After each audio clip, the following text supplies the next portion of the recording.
Okay.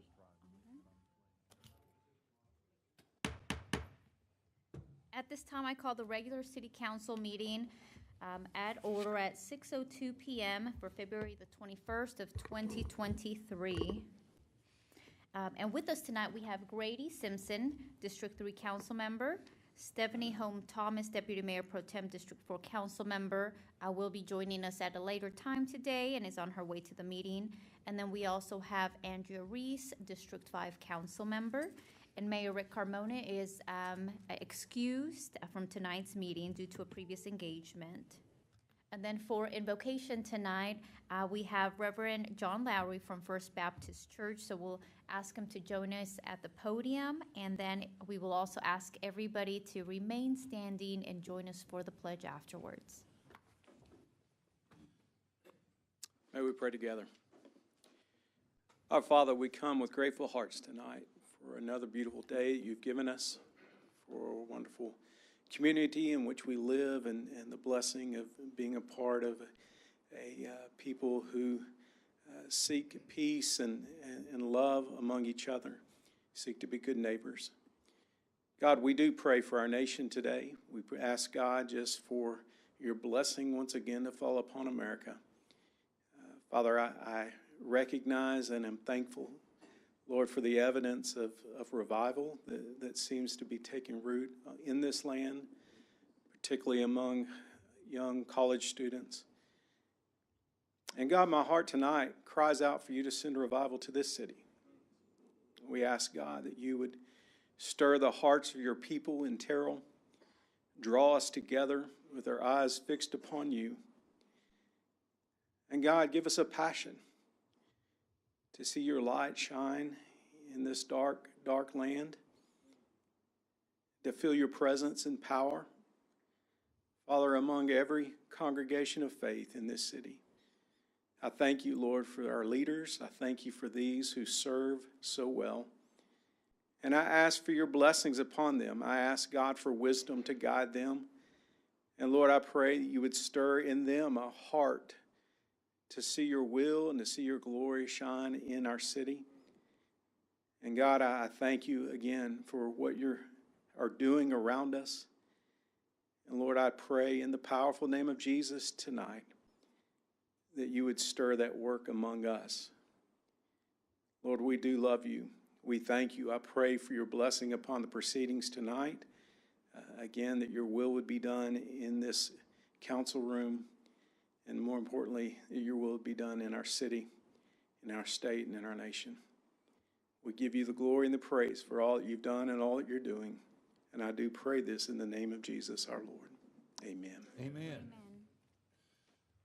I pledge allegiance to the flag of the United States of America and to the republic for which it stands, one nation under God, indivisible, with liberty and justice for all. Honor the Texas flag. I pledge allegiance to thee, Texas, one state under God, one and indivisible.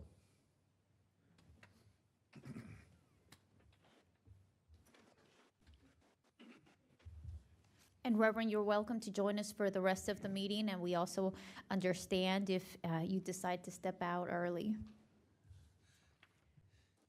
So at this time, we have Mayor and Council community recognition events.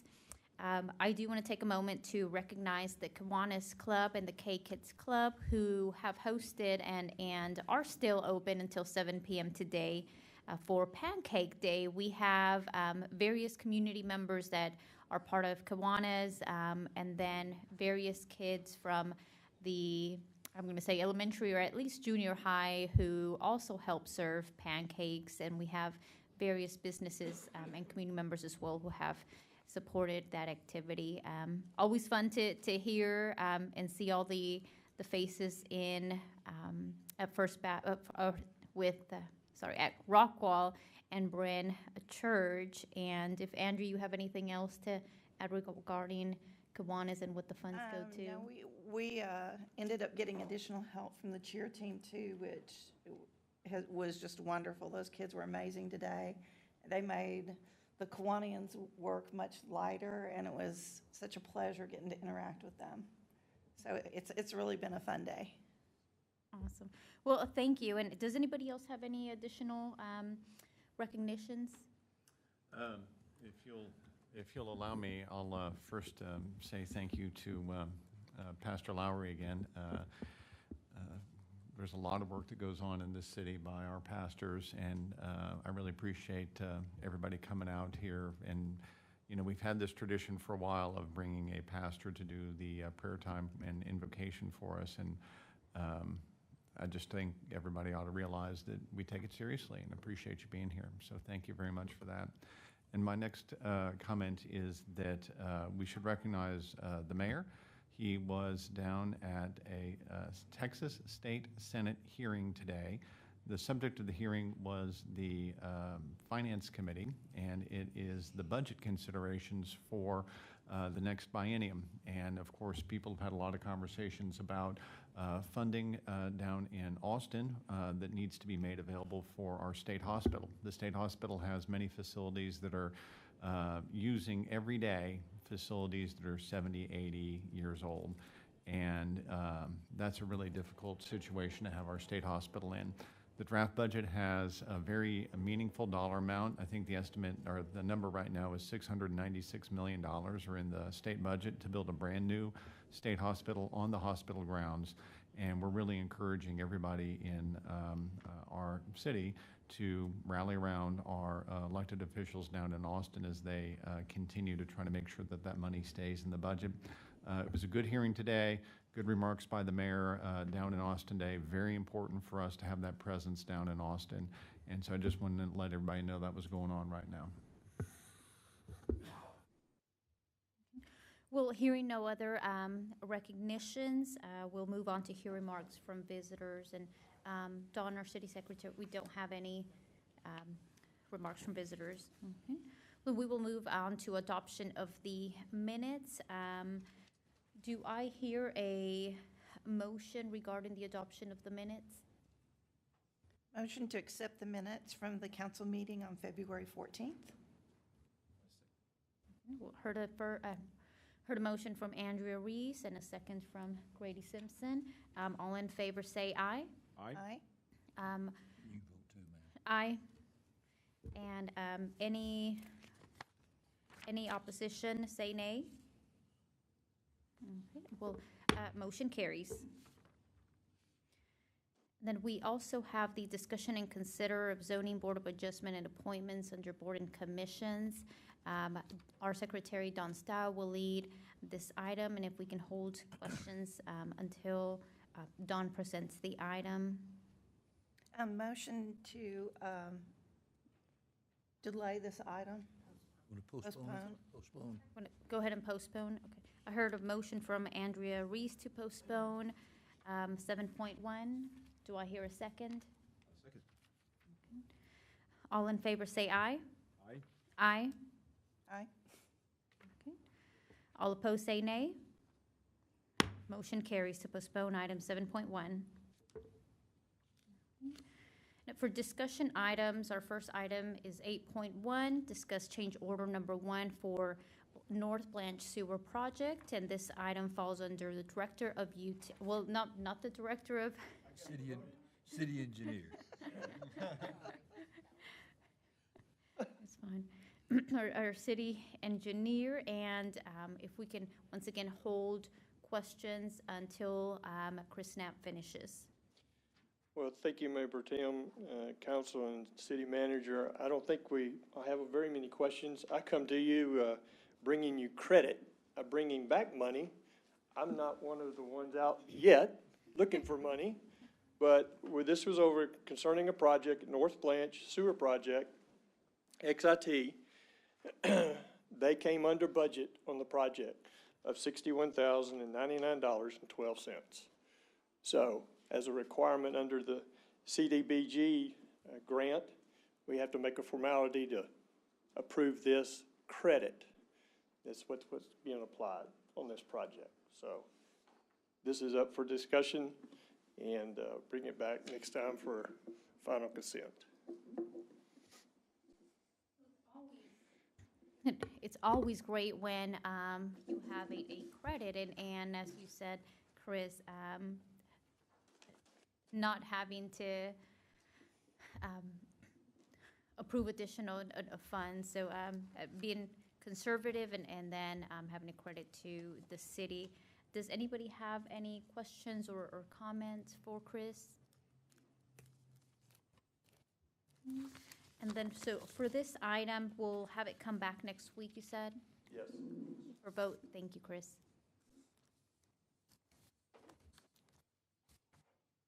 Okay, for item point 2, we have discussed lease agreement for combination cleaning unit, and this item does fall under our Director of Utilities, Mike McKeska. Okay, this is,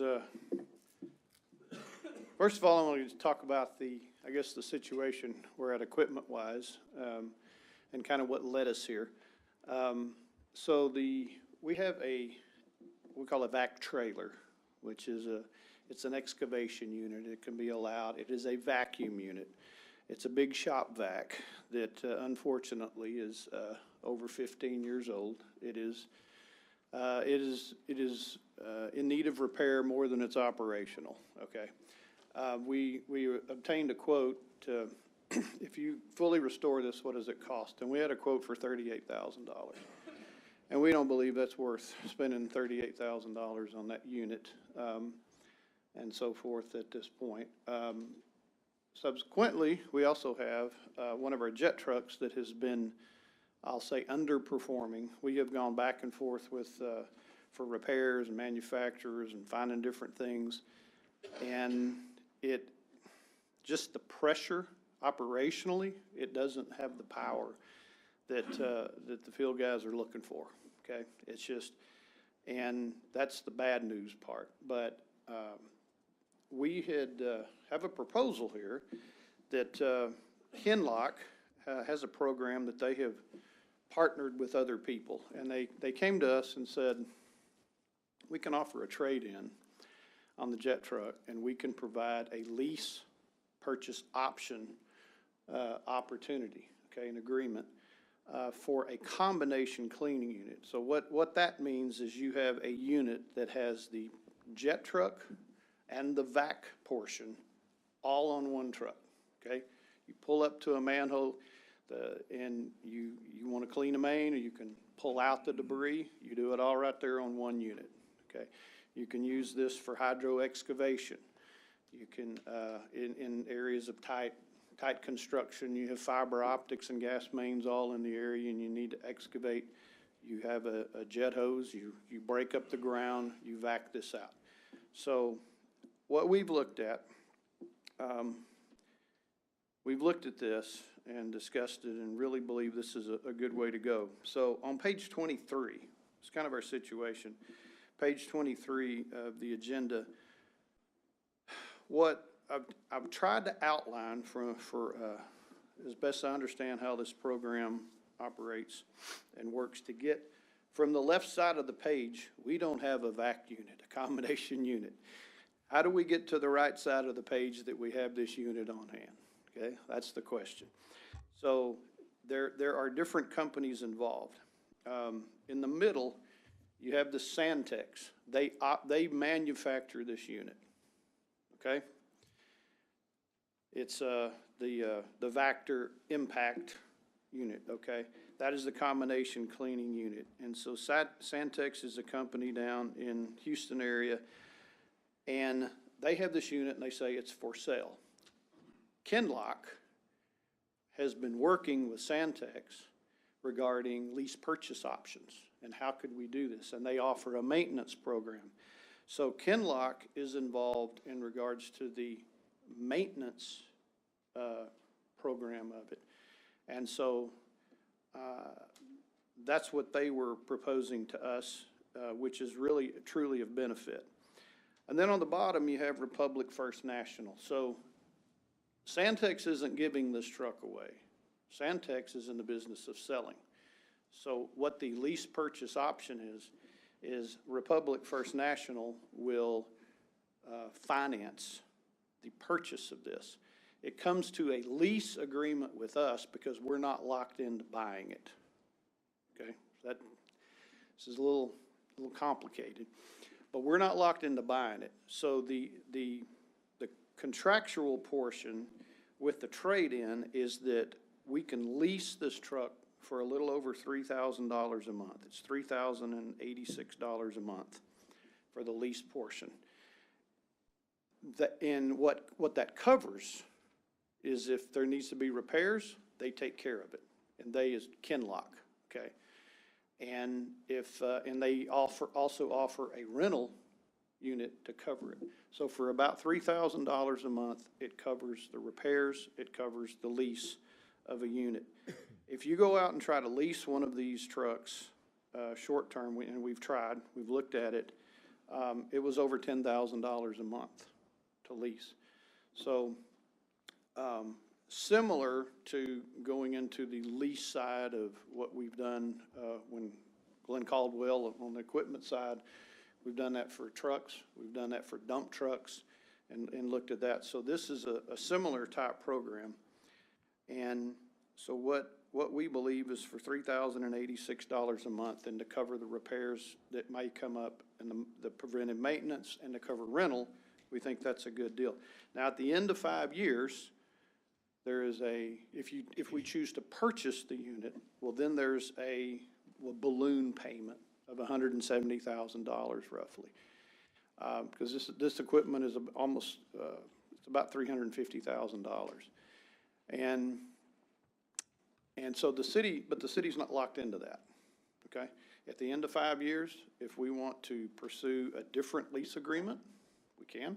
If we like the unit, we want to purchase it, that's an option. And if, like I said, if not, we can pursue something totally different. And on top of the $3,086 a month, the Kinlock, the maintenance program is $1,000, okay? I mentioned that. So where Republic comes in is they handle the financing, so to speak, for this lease purchase agreement and the maintenance. And so the city can make one payment per month to this company, and then they take care of splitting it off between the difference between the maintenance agreement and then the lease cost going to Santext. So there's a lot of pages in here. There's a application, just a sample application that Republic requires, and legal documents on that. And then if you go, and then on further down, there is what Kinlock calls the mile after mile program. Is I believe it's on 42. It starts there, and this is what their proposal for the maintenance side. But I talked to Mr. Shumpert about this and how we would approach it if it was approved. And so the discussion was, this is really authorizing the city to enter into an agreement with Republic for the financing side, with Kinlock's agreement basically like a part of that, because they're all getting paid through Republic. So it's a little complicated, but that's the gist of this and the reasons why we want to do it. It'll improve our operational efficiencies. It'll give us some equipment from what we've seen and experienced that's more reliable. It will eliminate the need to try to get a rental unit at a pretty expensive cost. And if it goes down and we have problems and people want us to respond to stop sewer calls, there is no way around it. And we've been in situations that it's been difficult at times. When the unit's not working adequately and we have a problem that extends out into the main, the guys are fighting, trying to clean the main. Sometimes they're taking 2 or 3 hours working on something that shouldn't take that long, is at times, but when is what they're telling me. So that's the gist of this and the reasons behind it. So I'm gonna turn that over to y'all for. Mr. Keska said as well, and we visited about this. I think the way he's got it set up here is definitely the right way to go. It'll be one agreement, one overall agreement with Republic, I believe, is the financing entity. It'll only be for a lease. We're not purchasing anything yet. we'll have that option at the end. But the maintenance would be more or less an addendum or an attachment to it. This will come before you at the next meeting, and it would be to authorize the city manager to execute the agreement with the Republic and with Kinlock for the maintenance, which is the addendum. Yeah. Yeah, and just one other comment, besides the struggles that our field, our operation staff are having right now with the units, we've been trying to find out what's available out there. And in order to secure this unit, because other people are chasing after it, I had to work with finance to get a provisional PO to hold the unit. Because the Kinlock rep was telling me there's other cities that are scheduling for council. And this is the only one we are aware of that is available for this program. And if you don't lock it in and hold it pending council approval, you're not going to get one until next year. There's no unit available out there. What the 2 or 3 they had are gone, except this one. And so we're for sale or on the lease program. So anyway, that's just I'm not saying they're holding us hostage. It's just a reality. We've heard that about we've heard it about police cars, fire trucks, pickup trucks. Everything is this long delay when you're trying to order and get equipment. And this is an opportunity to lock in something that'll help us. So I think we've seen the urgency of it come forward at the last couple of council meetings from public comment about problems that this unit would solve. Is that fact? It would assist us, yes, definitely. Thank you, Mike. So what I'm hearing is that we have 2 different trucks. We have a jet truck that we could, that this agreement would allow us, the lease agreement would allow us to trade in for a dollar value to go towards the cost of the truck. And then we have the VAC that is completely down at this time, inoperable, and we would then obtain a new truck, the VAC jet truck, VAC and jet truck combination that would allow us to do the work. Do we have any additional vehicles? Would we have any additional vehicles to do the work that is needed, or would we only depend on the one VAC jet truck combination? We actually have a jet trailer that is a smaller unit, a less capacity, and it can assist us with laterals clearing. It does not clean mains well. It doesn't have the capacity to do that, but it can help and assist us on laterals. But again, if you take that out there and you run across a problem that seems to be downstream, and you get outside of a 4-inch main and you're tied to an 8-inch, it becomes problematic. Okay, but it has some benefit. The other is we do have an older jet truck unit that we have actually used as much as possible because it actually has more power, but it is aging, and it is actually in for additional repairs right now. It's kind of as part of the fleet management. So we're looking to have a backup unit to this, but it will only be a jet unit, and this lease agreement will allow us to get a comparable unit, because that's part of their rental, part of the agreement. They're covering rental. If they don't provide a rental unit, we get a credit of $125 a day. If a unit went down for 10 days, that's over the cost of the $1,000 a month. We don't owe anything that month, actually. So just as an example, that's the way it's structured. So they try to hold a unit back to provide service under these agreements. So we're looking for some redundancy, but this would be our primary unit, is our goal to have. Okay. To have one primary unit, and and then have some backup. redundancy in-house. And if you have more than one need, you can send people two different directions at one time, as long as everything's operational. And those things come up, those situations come up too, so. Well, thank you for that, and it sounds like it would help assure that we are continuing to work through service requests and have a truck that it is not that doesn't need maintenance at this time to be operable. And it sounds like you've done a really good job in finding a option for us that would save the city funds as well, long-term.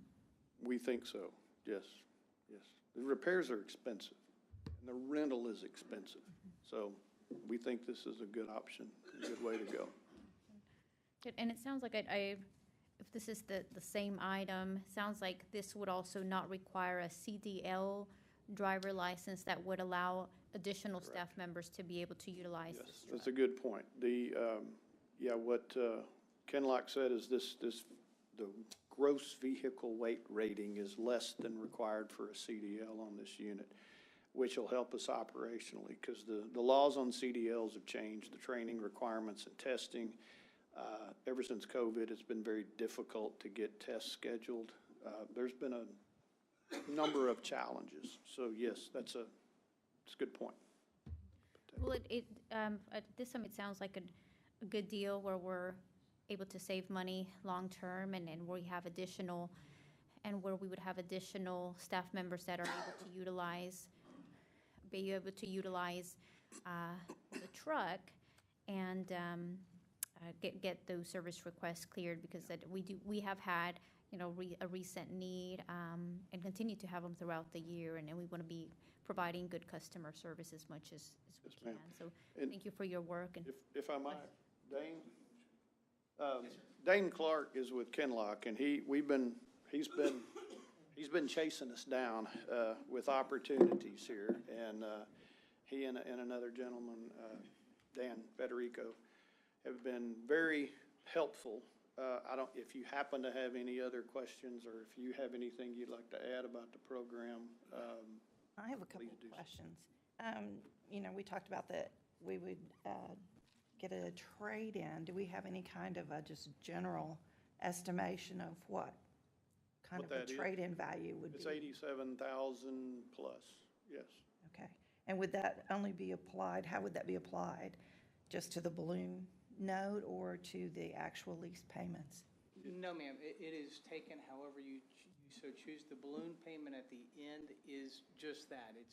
We elect to keep the unit, so we're paying the balloon payment off. The trade-in is a check back to the city. It is a take off the amount on the front end so that the monthly payments are less. It's really however the city so chooses. The current proposal is take it off of the total amount to purchase it. So that keeps the $3,000 and $3,086 a month is less than it would be. If we didn't apply that, if we just held it, then you're not. So that's- I'd rather gain it with for that 5 applied. years. Yes, with that applied. That's correct. And one other quick question. When I was just kind of doing some quick calculations here, there's a difference between the purchase price of $348,026 and when you add together the lease payment and then the balloon payment, that comes to $357,723. So there's a little less than a $10,000 difference there. Is that fees, or what is that difference? I apologize. I'm not looking at the numbers. Could you repeat the numbers to me? So the total price is $348,026. That would be a purchase, a straight out purchase price. Yeah, and then when we do the lease and the balloon payment, Yes, ma'am. it's a little less than 10,000 What you're more. probably looking at is the interest. Okay. Is the interest on that lease. Yeah, I just wanted to make sure if we had interest Yes, or ma'am. not. Okay. When I looked at it, just kind of a rough look, it appears to me that trade-in value, basically this is an interest-free lease purchase. you know, close to it, you know, because Republic they're gonna have some finance charge, you know, Sure. interest and so forth. And so, but with the trade-in, it offsets that, and to where it's, again, we're not locked into the purchase, but if we chose to, it's basically close to a zero interest loan. So, I mean, I can see where you know, I just want to make sure everything adds up, but I can really see where having that maintenance contract piece would be really helpful.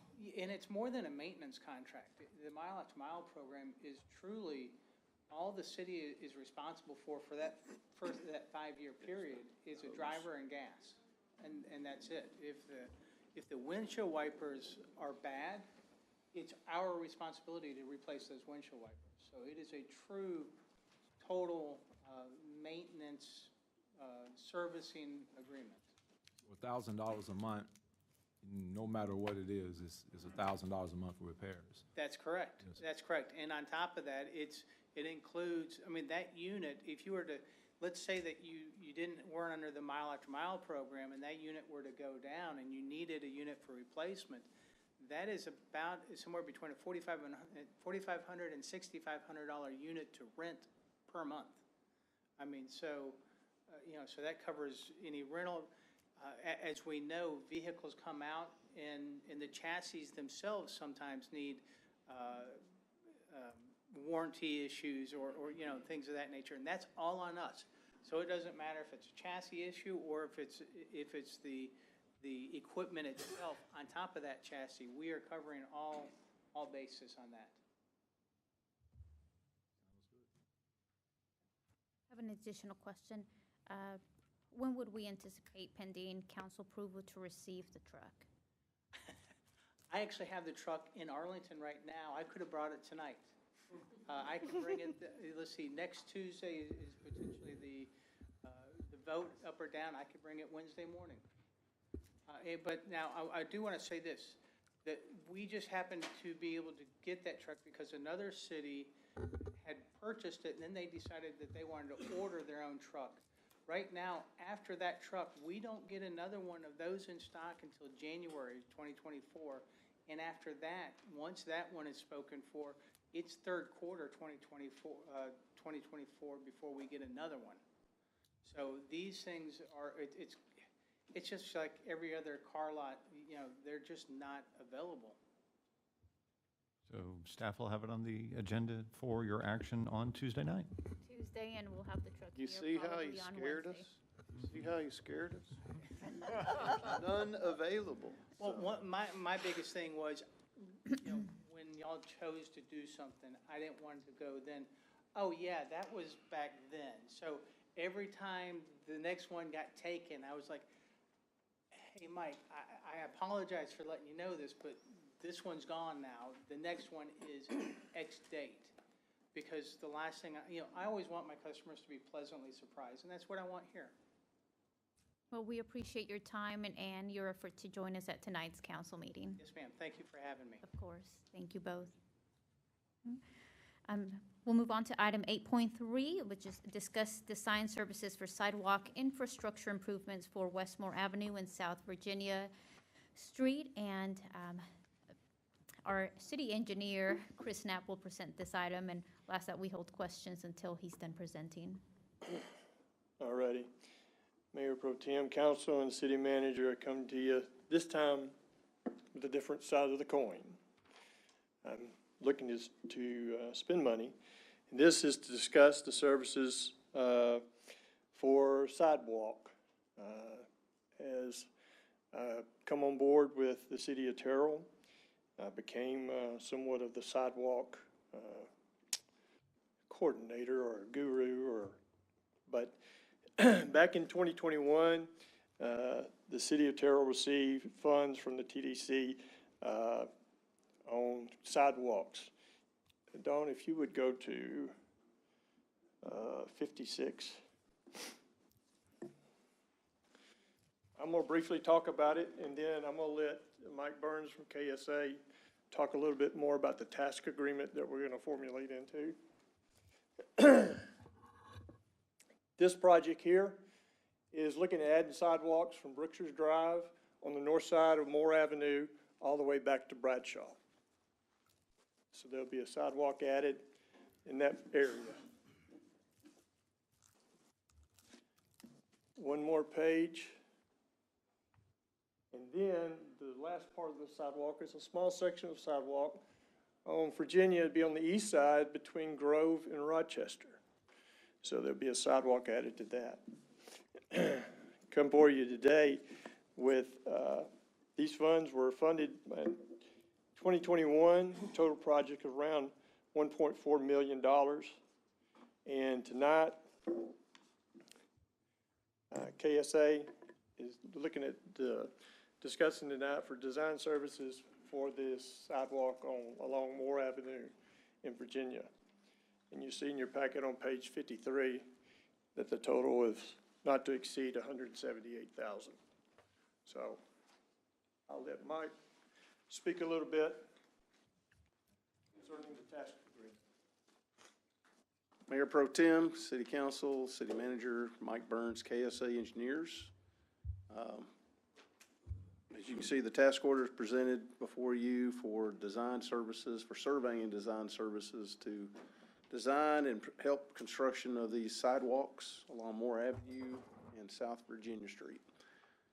These went through a whole process of trying to find the right place for these sidewalks because of all the downtown projects that are going on, but this will complement the other projects in these areas and extend sidewalks for safety and for, these will also be designed to TxDOT standards and meet all ADA requirements. Be happy to answer any questions. Just by way of further background, I would just throw in there that the grant that we have for the construction phase is a 100% grant. And there was just a lot of arm wrestling that went on with the Texas Department of Transportation about where they would allow us to build these sidewalks with that particular grant. So we did end up with, I think, some very necessary sidewalks, but sort of an oddly collected set of sidewalks here. We have the one short stretch on Virginia, which is Spur 226 for TxDOT, and then this section on US 80 was really the only agreeable section that we could get the money onto on US 80 between some TxDOT funding constraints and ours. But I think it does a great job because it meets the need of getting what I will call roughly the Bradshaw neighborhood, make it a little bit easier for folks to walk from the Bradshaw neighborhood up over to Memorial Stadium. So I think that's a good thing and gets you over to Brookshire's as well. I have a question. You said this is going to be a north side of Moore Avenue? North side and south side. Okay, I was about to say, when I look at all the businesses, I thought it'd be more sensible and cost-effective to be on the south side, but both sides, okay? We're going to get a little bit on both sides. Okay. Does anybody have any additional questions? No. Well, it's, as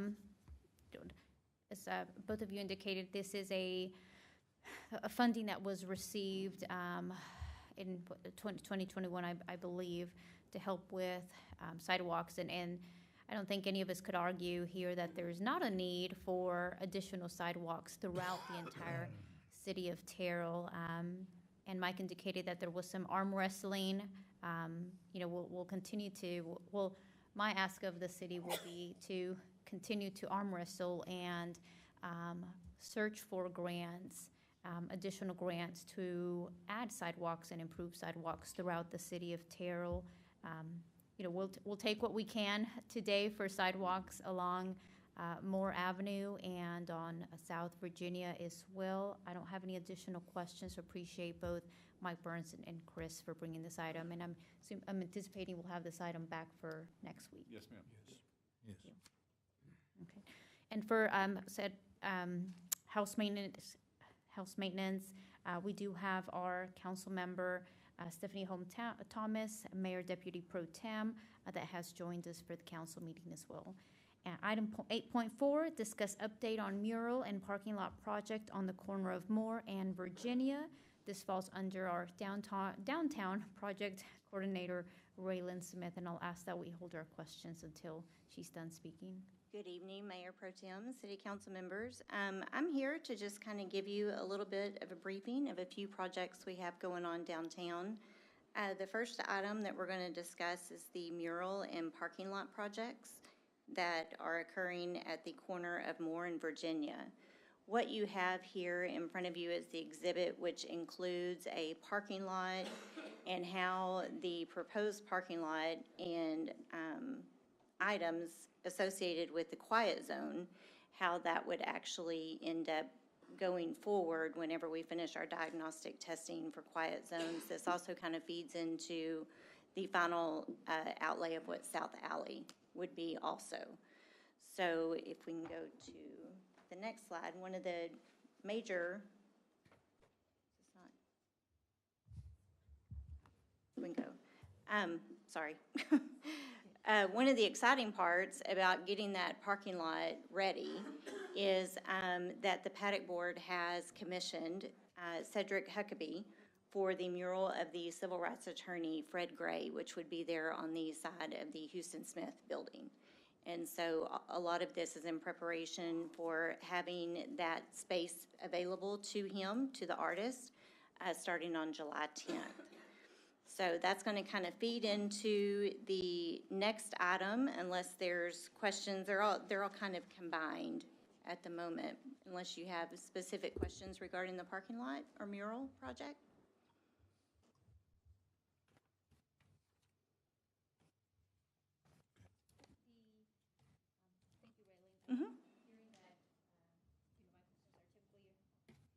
Turn my mic on. Thank you, Raylan. I was hoping to receive a little bit more information regarding the parking lot. I am hearing that the mural it was commissioned by the Paddock Board, and we're anticipating that the Paddock Board will pay for this project at this time. But I'm looking to hear, and it sounds like you have additional information to share regarding the project. Yes, so a portion, I'm sorry, not a portion, but the future items do deal more with the funding of these projects. But this particular parking lot in this project will fall under your quiet zone project, which is that interlocal agreement between the city and the county. So that will be reimbursable. The design for the parking lot is currently under contract with Kimley Horn. And so as far as funding, we are just simply designing and preparing for the parking lot at this point. We should be ready for construction in fiscal year 2024. And so those bids and also that budget would go forward then and would still be a portion of the quiet zone project. So just a couple of notes on the exhibit that you've got in front of you. So think of this as closing off the entrance to that parking lot from US 80. That's just sort of a safety and traffic movement consideration. And then you would really only be able to enter that parking lot from Spur 226 or Virginia. You get about 15 or 16 parking places in there, and then you outlet on the South Alley section right there. So the green is where sort of open drive areas get closed off. The initial construction would not cover all of the stuff shown that's right up against the railroad track side of it. So you see those improvements on Spur 226 and then the improvements shown on this map over here in Adelaide. They wouldn't be done exactly at the same time. So what we would be aiming to do first would be to do just the parking lot part of this particular exhibit. And we'll actually be bringing the final design for that to the Paddock Board so that they can take a look at that as well, and we'll share that with council as well. My only question at this time regarding the parking lot project, since it's the first phase will be engineering the parking lot. Are there any aspects of this parking lot where we're looking at newer parking lots in other communities that we can learn from, whether it's technology or signage that can be included have been considered for the engineering design? So a portion of the design work that Kimley Horn is doing is also looking at how we could, like you said, provide gateways into our downtown district, and any necessary signage that would also help with any of the South Alley construction or anything that's going on there in the downtown core.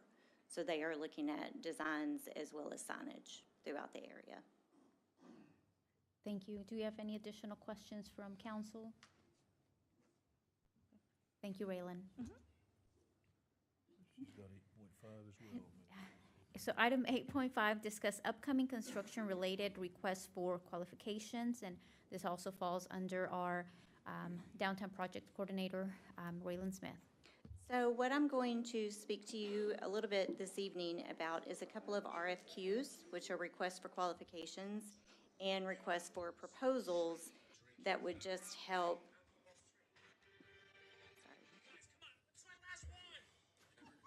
Sorry. Stick and kill it.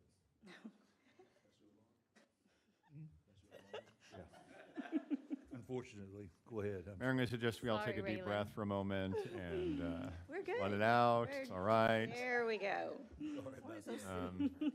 I want to commend Raylan's professionalism. So thank you, Raylan, and we'll just keep rocking on here. We're good. We're good.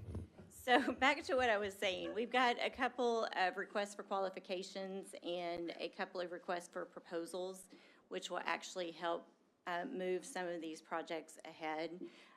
Your first request for qualifications is for architectural services, and really what we're looking at is possibly an umbrella contract. You would have individual task orders per each project that is approved by the city council, but this would allow one architectural firm to work with city staff and elected officials in planning and design work for any new construction of city facilities or any renovations to our existing facilities.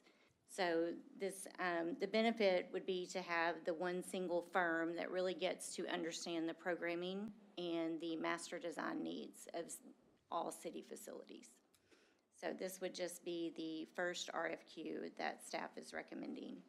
And like I said, this just one contract, but then we would assign facilities underneath that contract.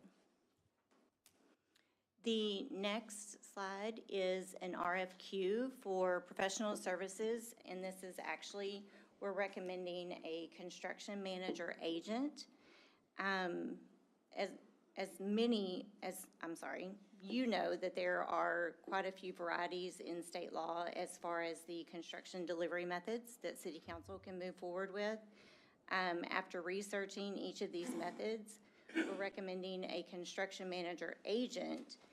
The agent is similar to a construction manager at risk, which I understand you are very familiar with. However, the CMA actually represents the city in a fiduciary capacity. So essentially, you have someone on your construction team that the cost savings and the value engineering and all of the money goes back to your municipality rather than it being reflective upon a percentage of the total construction cost being paid out to your construction manager. So when you go in to negotiate the contract with your construction manager agent, you have a flat rate. And so even if you expend contingency or if your budget changes and increases over time, their rate does not change.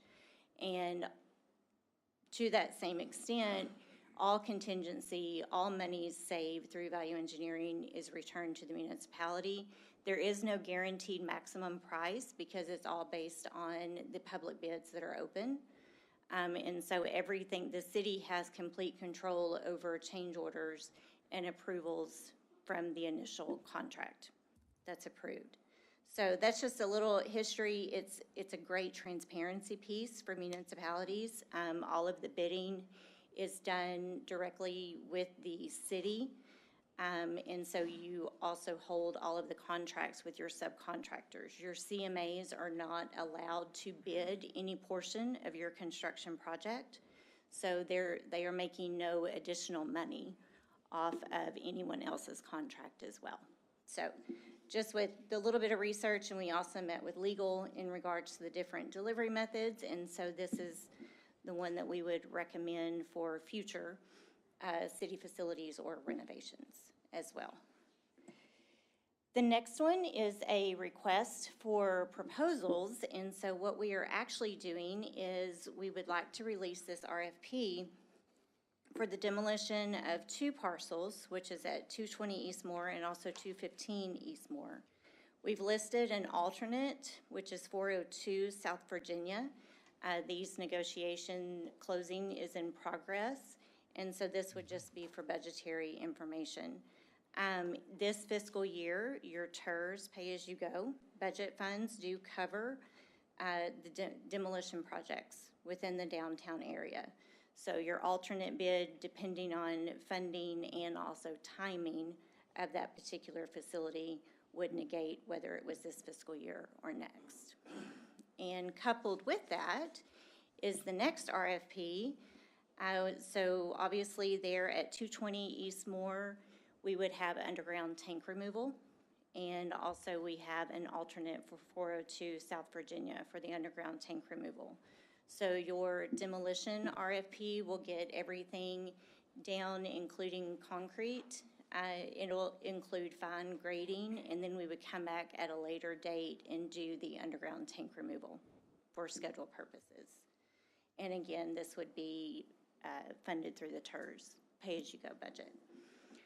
So lastly, just talking about next steps, these are just the RFQs and RFPs that we're wanting to release. We have a list of several local vendors, and we want to get those in. Your RFPs would be due March 22nd. The RFQs are March 29th.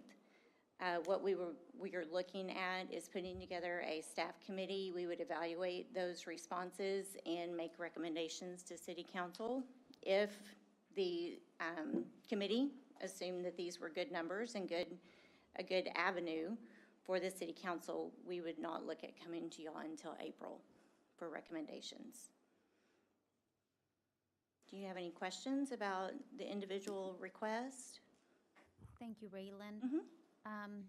I'm looking at what first couple of questions are regarding the first 2 RFQs. So as we look at RFQ 2302, the first slide,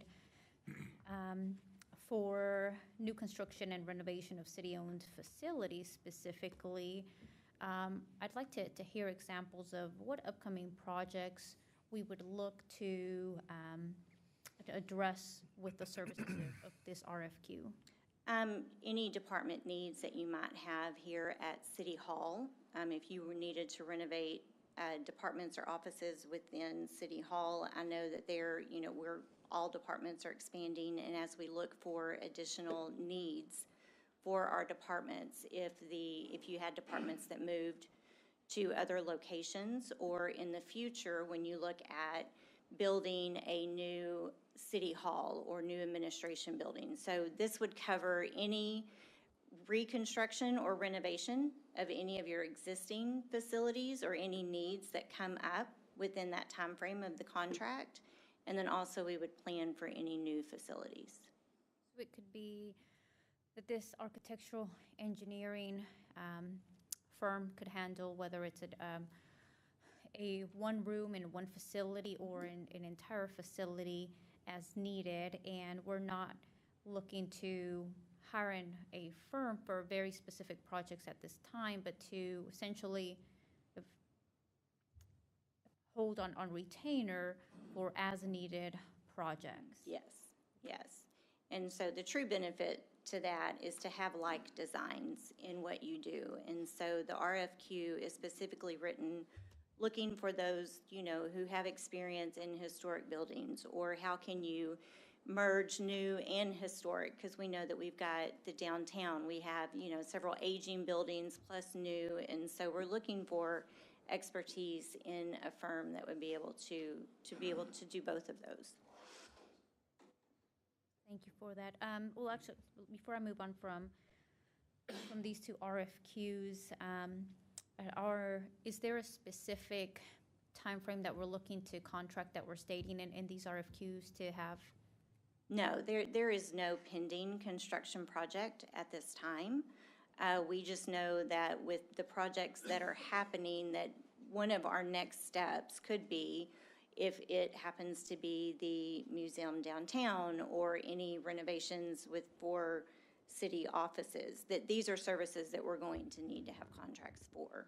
And I would just give you the example that from a staff point of view, sometimes what you need is you need an architect around who can walk Old City Hall and give you some instruction and pointers on, well, you know what, if you're going to propose, you know, moving finance over to this part of the building or exiting them and then doing this with housing and that sort of thing, then it's very hard for, you know, staff to be able to just eyeball, okay, exactly what that's cost going to be, what are all the issues that we're going to get involved with if we go through that series of steps. I want to be able to bring you good cost estimates, and having an architect available to do some of those evaluations is just part of being able to show up at your, you know, say your upcoming budget retreats in August and say, hey, these are the numbers we got from our architectural firm. That way you'll have already selected an architectural firm that can give you good advice on these topics. My last question before we open it up to additional questions here is there any funding that the RFQs require to essentially hold, you know, the selected engineering firm on retainer? Right, so no, there is no retainer fee for architect or the construction manager agent. What you would have is a professional services agreement, and we would be able to negotiate either the hourly rate. We would actually, part of that contract would be the negotiated rate. Probably with your CMA, it's a certain percentage of the cost estimate. Same thing for the architect, but those fees would not be, we would not allocate that budget or require those fees unless there was a task order assigned, which would actually be the construction project itself. Thank you. Grady? Yes, thank you. Thank you, Mayor Pro Tem. Yes, when should the RFQ be submitted? I noticed you got the due date. The due date, March 29th, is actually when you want it. We were not going to release them until after we had the discussion tonight, so they'll be posted first thing tomorrow. Yeah. That's a great note, Councilman, for anybody who's listening who wants to be working on any of these projects: demolition, underground tank removal, architectural services, construction manager agent. All of those are procurements that we're going to start doing them tomorrow. And if anybody's out there listening who wants to get involved in those, then take an eye at the city website, and there are plenty of opportunities to be contract with her. Happy to. It'll be on the city website? Absolutely, be on the city website, and they can contact Raylan directly, and she'll get them the information directly. Yeah. Absolutely. Thank you, Ms. Sim. Hearing no additional questions, we'll move on to. Thank you.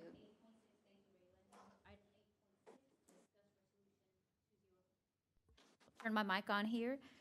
We'll move on to item 8.6, and if we can have our city attorney read this into the record. Madam Mayor Pro Tem and members of the council, we bring to you tonight for discussion Resolution number 2058, a resolution of the City Council of the City of Terrell, Texas, approving and authorizing the submission of a grant application to the Department of Homeland Security, DHS, Federal Emergency Management Agency, FEMA, staffing for adequate fire and emergency response, SAFER grant program for the Terrell Fire Department and establishing an effective date. And this is a discussion item. And this item falls under Fire Chief Shane LeCroy. If we can hold our questions until the end. And thank you, Greg, for reading into the record. Mayor Pro Tem and Council, I come to you to discuss and consider the fire department, make an application for the FY22 FEMA SAFER grant. We recently received a notice of funding opportunity from FEMA regarding the FY22 SAFER grant initiative. As you recall, maybe back in August of 2018, the fire department applied for a SAFER grant for 9, in which we received it. That's how we bumped our staffing level to 9. So let me get this thing going.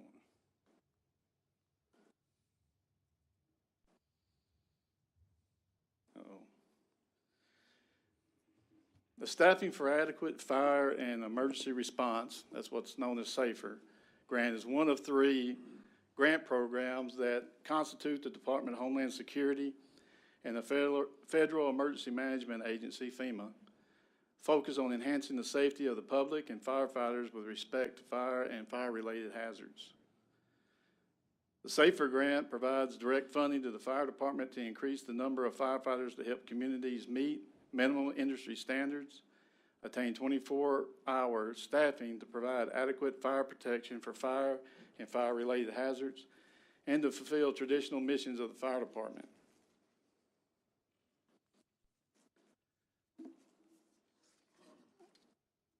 So industry standards first, I think it's something that we need to define. The industry standard is defined by a set of criteria within an industry, relating to the standards, the standard function and carrying out of operations in a specific field. So in other words, it is to the acceptable requirements followed by members of a similar industry field. Specific to the fire service, NFPA, which is a national fire protection agency, is considered the industry standard. So the SAFER grant utilizes NFPA 1710, which is a standard for the organization and deployment of fire suppression operations, emergency medical operations, and special operations to the public by career fire departments. So what it does is it determines whether or not a community is provided the minimal industry standard in fire and fire-related protection. Can you click on that?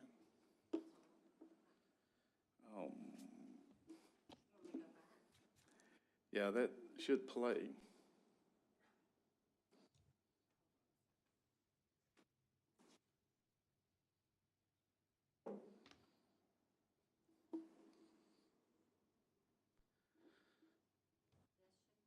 Yes.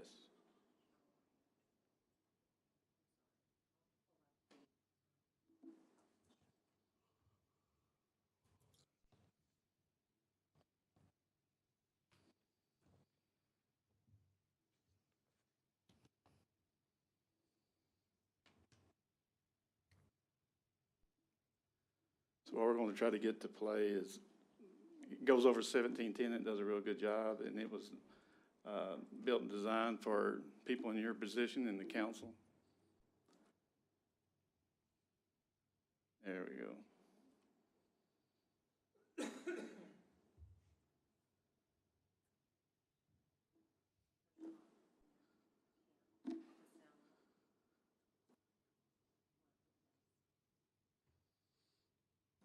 Okay, so what's going over is, what's the components of 1710? So here, it talks about, that time is basically your enemy when it comes to fire. That in 3 minutes, it can expand 16 times. So the quicker we can get resources there, the better the outcome will be.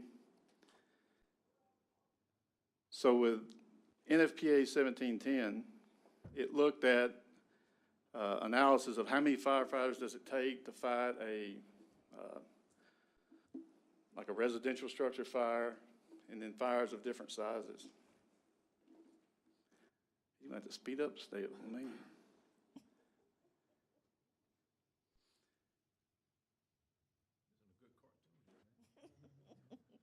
Well, that was me drawing it. So when we're looking at it, there's a lot of different jobs that have to be done on the fire ground, and they all, to be done safely, they require a certain number of people. So instead of me just guessing, saying how many personnel that we need, they use the NIST, it's called the NIST study, which is more of a scientific look at these different type fires and all the different tasks that had to be completed, and that's where they come up with a number. So they're saying for a residential, just a simple residential structure fire, that we need 15 people on scene within 8 minutes. When we get into garden apartments or row shopping centers, that number climbs to 28. And then when we get to high-rise, it's 43. So that's what it takes to safely and effectively mitigate these type of incidents. So then we look at how many we're going to carry on a fire truck. How many should be showing up on that first alarm assignment? So here when we're looking at residential, which is considered light hazard, we're saying 4 is the number. That's how many you should have riding on apparatus. When you start looking at kind of townhomes and garden apartments and apartments, the number goes to 5. And then when you get into high-rise buildings and such, then the number even climbs higher, so 6. So this gives you an idea of how many you should assign to an apparatus. So now we're looking back at the time again. So as we said, in 3 minutes, 16 times that fire is going to grow. So the quicker we can get there, get a line on the ground with the right amount of people, and get water on the sea of the fire, the quicker things get better. So NIST did a study, which is National Institute of Safety and Technology, and they were the ones that determined these numbers.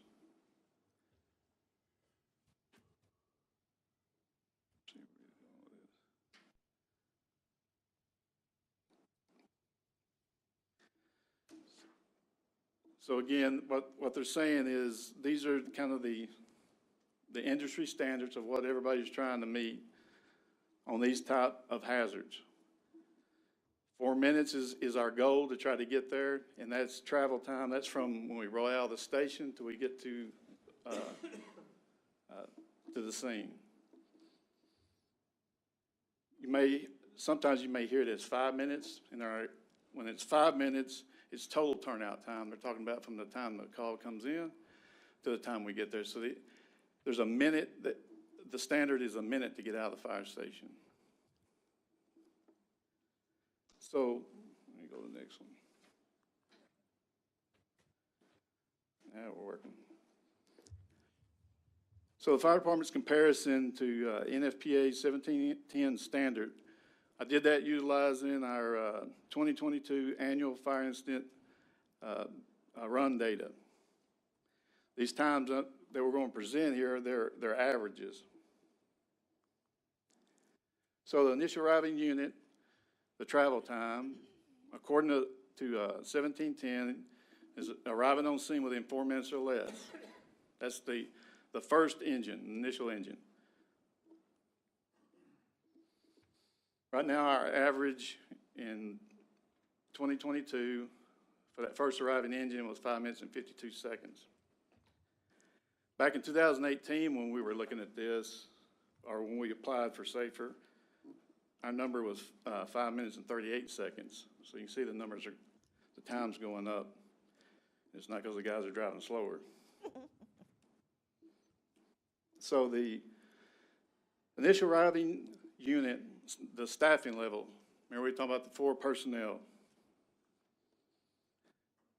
So for Terrell, our average was about 3.5. That's over the 2022. Back in 2018, it was 3. So we did increase by half. Complete alarm assignment travel time. So the standard is from complete initial alarm units, all the units arrive in 8 minutes or less. Now, our staffing levels, we have 10 per shift, but we allow 2 off per shift because you got to get people off and then people are sick, this, that, and the other. So on average, we could run as low as 7 personnel responding to 10, that number. But it's still below the 15 that we're looking for. So, but we can count automatic aid and mutual aid companies responding in if they do so in a timely manner. So Forney's last year's arrival time for assistance to us was 19 minutes. So We really can't count those individuals. Volunteers was 11 minutes. So again, we're beyond that 8-minute mark. But if we just looked at, what did we actually get to the scene, irrelevant of the time, we got 14 there. So we're still below. What this means is if we apply for the SAFER, this is the areas they're going to be looking at to grade us on to determine, what cities or what departments are going to get it. So, it's in my opinion that we'll stand a real good chance to getting personnel if we apply.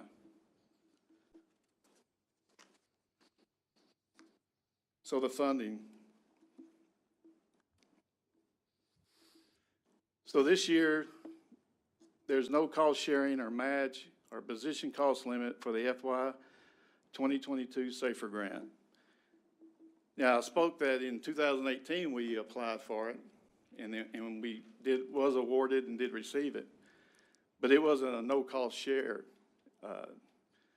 It was the first 2 years following hiring somebody. What the SAFER grant has a performance period in which the grant runs, and that's 36 months. So they provide funding for these 36 months or 3 years. In 2018, it was the first 2 years, they funded 75% of the salary of a firefighter. And then it was 35% for the last year. Well, due to COVID, there was some amendments made to it, and luckily they were able to extend them into this year as well. So they're paying 100% for those 3 years.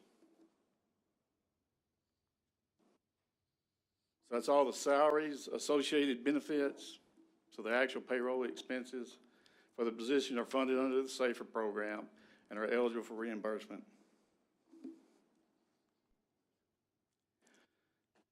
Like I said, the period of performance, that's the length of the grant funding. It goes for 36 months. Equipment and uniforms are not covered by the grant, so that would be the responsibility of the city or the fire department.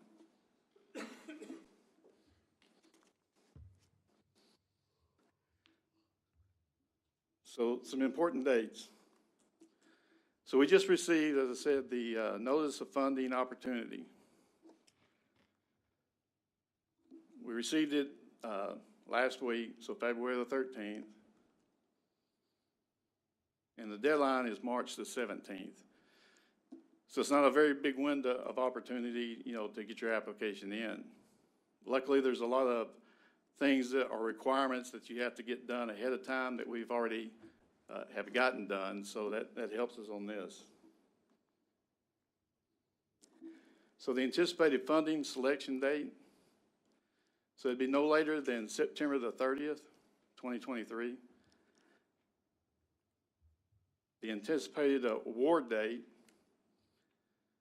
will be June the 2nd, 2023.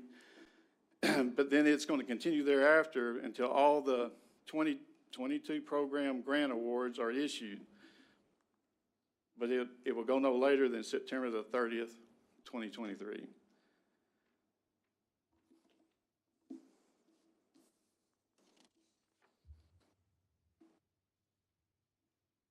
But you're not used to seeing this one.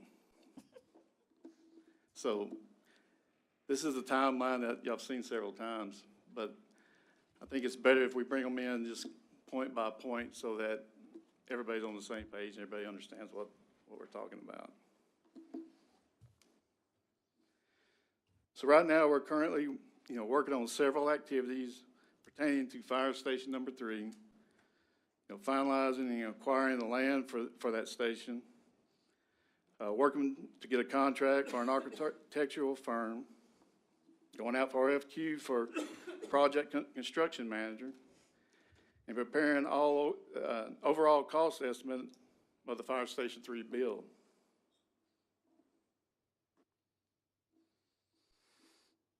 We're estimating that the station build would be within this 18-month time period, which would make like March 2025, which is FY '25, the potential opening date. As I brought to you last month, the purchasing of these 2 fire engines with a potential delivery date, October to December 2025.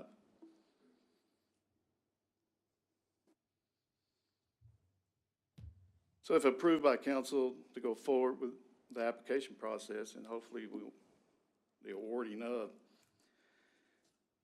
we would apply for the FY '22 SAFER grant for 10 additional firefighters for its deadline in March. Based on the grant scoring system for determining what departments will be awarded, I'm optimistic of our chances to be awarded. Award notification should occur prior to the September the 30th, 2023. So upon receiving the award notification, there's 180 days for firefighter candidate recruitment and hiring. Once that has expired, then that's when the period of performance begins, and that's when the 3 years starts. So you got 6 months.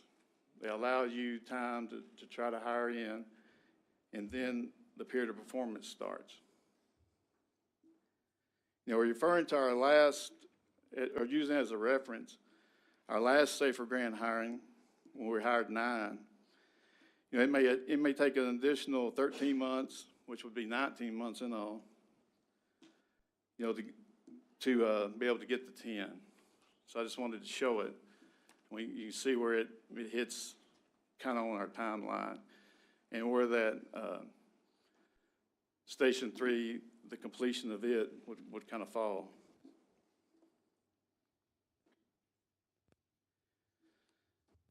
So if we were successful in the FY '22 SAFER grant, that means in FY '23, we would be able to go for the remaining 5. Because you can get this, as many times as you apply and they award. So it would begin basically the same time period and the same timeline as the one we're just discussing here in 2023.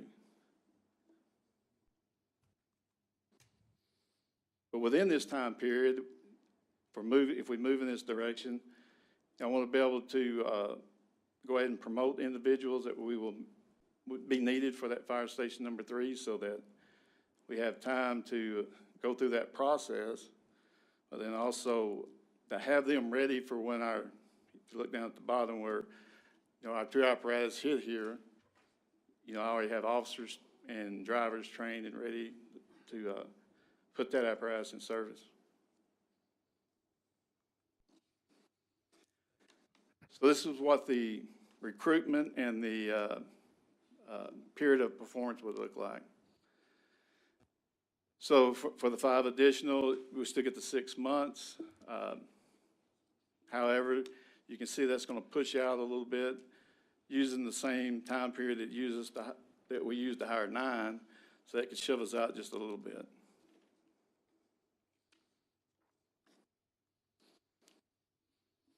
So this area here is kind of my goal, is to be able to have the staffing and the resources necessary to put that second engine in service.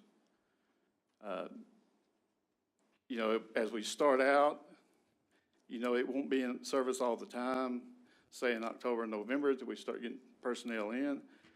But I'm hoping by the time, with the station opening, that's when we would have everybody ready to go. And second engine already be in service at Station 2.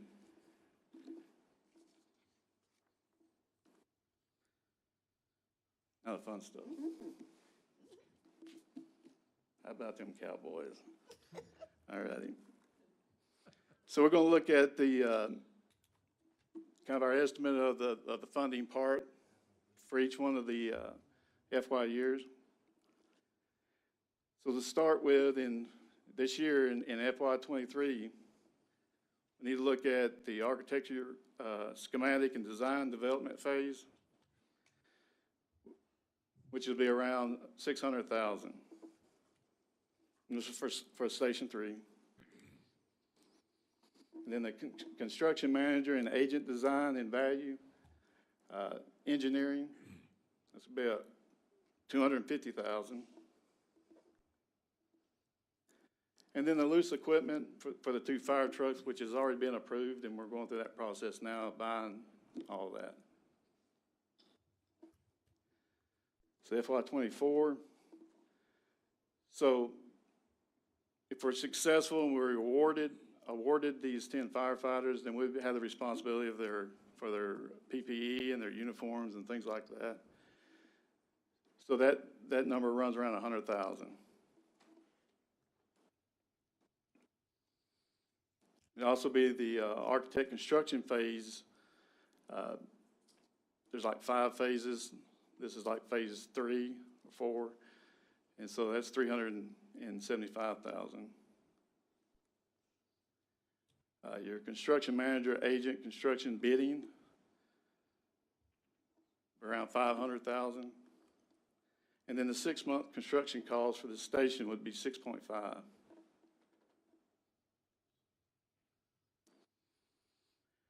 So in FY '25, that's when we would go after the 5 for staffing.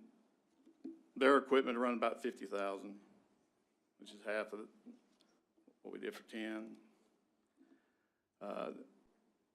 We're responsible for the 12-month construction cost, which is $13 million. And again, what's already been approved, it was for the purchase of the 2 fire trucks. That's when that purchase would be made. So when we look up at, if we went forward with a 10 for SAFER, that runs to the end of May 2027. So there could be that,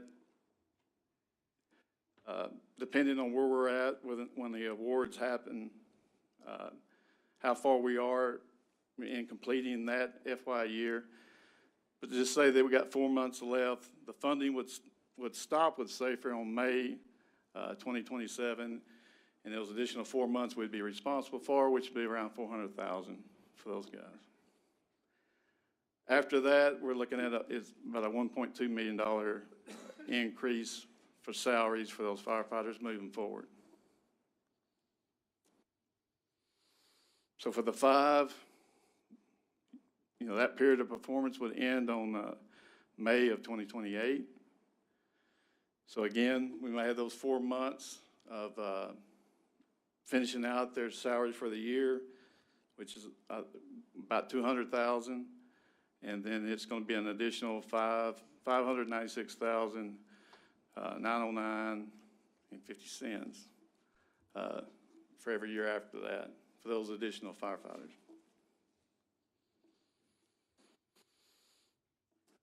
Fire Station 3, when opened, we're estimating the operational costs, that's electric, water, and whatnot, at $25,000 annually.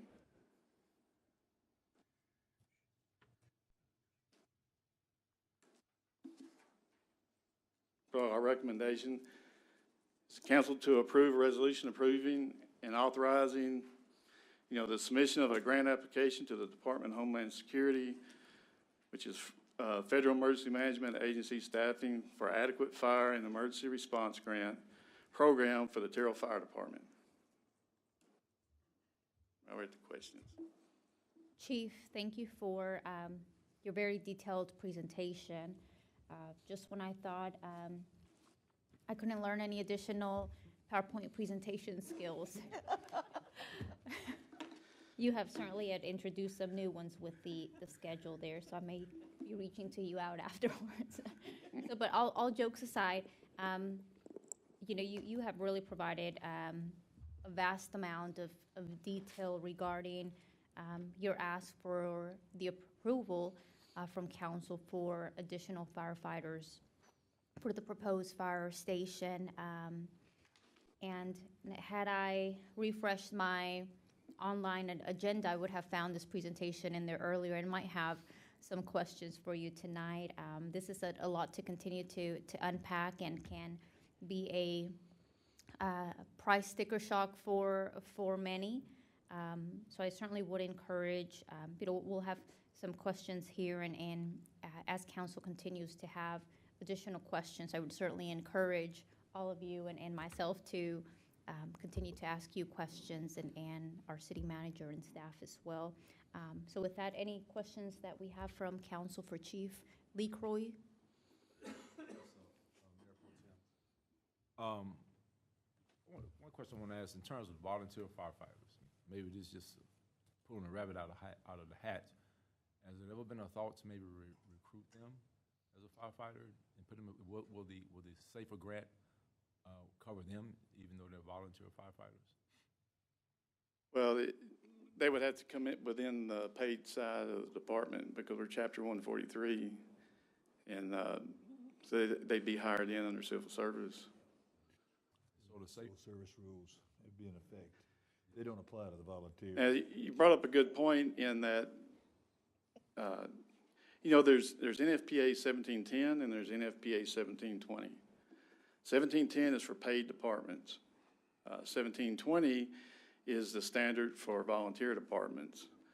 So it looks at things differently on that. But as far as bringing them into the department, are you meaning, hiring them in? Or are you meaning as hiring them in, just hiring them in? I mean, I know it takes away from the volunteer department, but I just thought maybe that could probably be a resource to get firefighters, maybe one. Yeah, which we put it out to everyone, I mean, one of the things that we're trying to do is still bring in paramedics. I mean, right now we have the ability to have one on each, at each fire station, on each shift that can respond. But, we need to continue to back those individuals up so that we can ensure that we don't have to swing. Because right now, we may have to swing somebody from Station 1 to Station 2 to make sure that, we have a medic over there. How does the fire department go about recruiting? Well, HR does a lot of our recruiting for us. And then our association, they put things out on Facebook. And then we tie a lot of things from on our website to HR. We also go through Texas Commission on Fire Protection, because that's where a lot of people go and they look, to see what departments are hiring and when.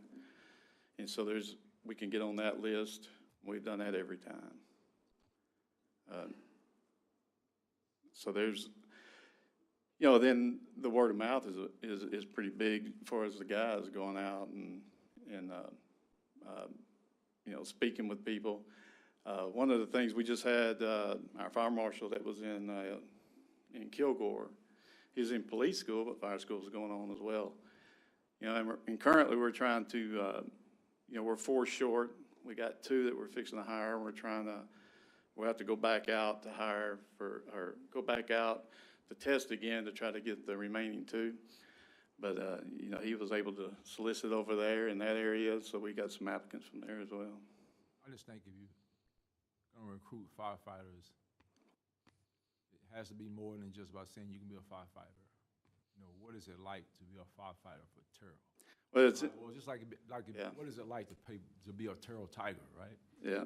So that's kind of what I'm looking at, because I know it's. Well, we're working on something, but I'll when it's done, we'll put it out and you'll see it. So, but you're right. I mean, we're not the only department that struggles trying to bring people in, and so we've got a lot of interesting ideas that we're going to try, to get people interested in what we're doing. If you always put it out as pay, then that's you hire people that are for pay, right? So we want to address it another way, and so we're going to look at that. So I won't be a spoiler on that. You just wait, and we'll see how that turns out for you. Yeah. That was 2 things I wrote down: recruiting, you hit that, So that's what I was wondering in the past, how have we recruited? I'm gonna be asking human resources that too, because when I look at this council, we are very diverse. The city of Terrell is very diverse. I love free money. I think it's great. But my concern is, I wrote the two words diversity and recruiting. I'd like to look at some of the other agencies around this North Texas area and where we are to see how we could recruit to get a little more diversity. And I mean, maybe just people are diverse when they work for free. So maybe we just service oriented and we're doing all this for free and we're the only 5 people in Terrell, Texas that'll do it. Maybe that's it. Now, you bring up a I would very good like point. to see more diversity, even if with the 10, if we just get one minority, I will be happy because that's a start. We need to You said the council looks like we do, and We you're do. right. We are And very you think diverse. the fire department should too, is that I think basically? it should reflect our community. I agree. And our community members, our taxpaying citizens. And I've just always kind of questioned that, but I mean. Well, let me explain I don't one little thing, is that we gotta get salaries up. And you're talking about minorities coming in. Right now, they can go anywhere and make a lot more money other places than they will here. Because, you know, it's, the fire service is like any other thing. There's a culture that's attracted to it, and there's a culture that's maybe not as attracted to it. So when you're really trying to get diverse, you're trying to bring all these cultures in, right? So there's a market for them, and so they can look and see who's paying the most, and that's where they put their applications in at. So, you know, that's the kind of the other leg of this is we have to get salaries that are competitive with the marketplace in which we're competing in, you know, and that pool of individuals. Yeah, and I want to go back to the councilwoman's, I'm going to call it a challenge, and I'm going to say it's one that's well said that I can wholeheartedly agree to. I think you're right to say it. I think that's a big part of what we need to do is just put the effort into as young of an age as we can expose you to the idea as possible. And this is something that gets talked about quite a bit. It's hard to tell somebody who's 23, 25, 26 years old who's never thought about the fire service to get excited about it for the first time. But you can capture the imagination of a young person when they're 15, 16, 17, 18 years old. And so I want to make sure that we're putting our emphasis not just on trying to convince somebody in their 20s to come work for us. We should do that, and I want to do that in a diverse way. But I also think that there's an extra special opportunity there to try to recruit from Terrell Independent School District.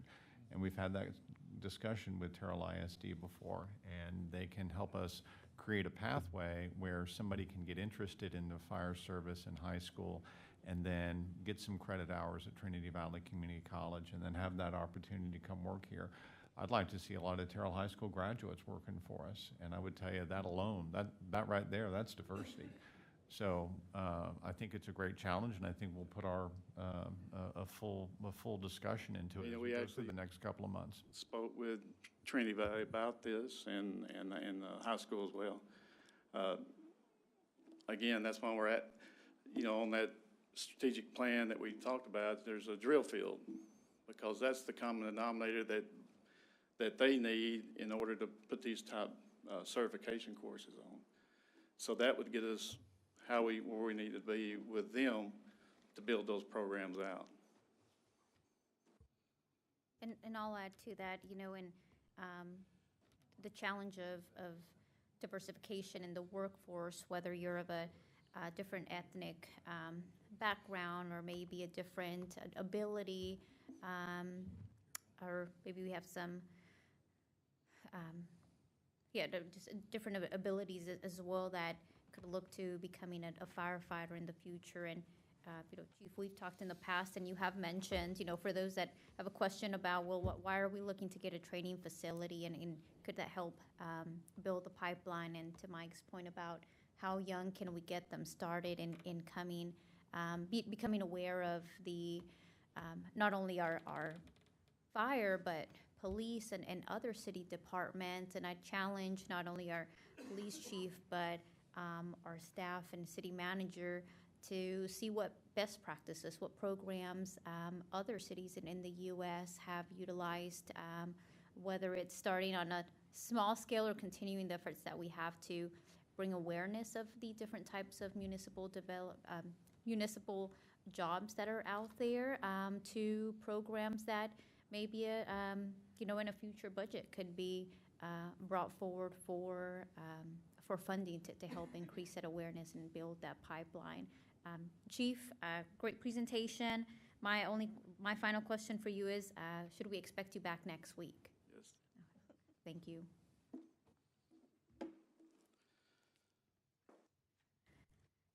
8.7, discuss financial report. This falls under Finance Manager Shelley Wallace. And Shelley, I don't recall, I recall having you present at the PADIC board meeting, but I think this is it your first presentation to council? Yes. And I don't know if Mike wants to do an introduction, reintroduction. I'm really just going to introduce by way of saying thank you to Shelley Wallace. She has stepped up. She's done a good job. I've got a lot of confidence in her, and I think that council will enjoy working with Shelley over the next little while we make this transition. And I'll let Shelley take it away. Thank you. Thank you. Mike and Shelley, I'll make one quick note here. I don't know if it's a good note or a not so good note as you get through your financial summary that I just read. I've been across the street from the old City Hall building on a weekend and have seen Shelley working. So I know Shelley's working hard, and I know in her financial summary she'll provide us some updates on how she's working to address hopefully not having to work on the weekends as well. Thank you for that. Good evening, Deputy Mayor Pro Tem, council members. Tonight I'm going to present the financial report for December 31st, 2022. So through the first quarter, the city is on a proper financial pace. We have no expected financial events have occurred during this first quarter that we had not either anticipated or budgeted for. Sales tax is generally on pace. Sales tax is currently on pace with the 5% increase that was initially budgeted from over fiscal year 22. And property taxes are starting to trickle in, and they will hit their peak December, January, and parts of this month. So in our next update, the financials will reflect the incoming property tax revenues. Water, sewer, and stormwater revenues are also on pace and are consistent with expectations for the fiscal year.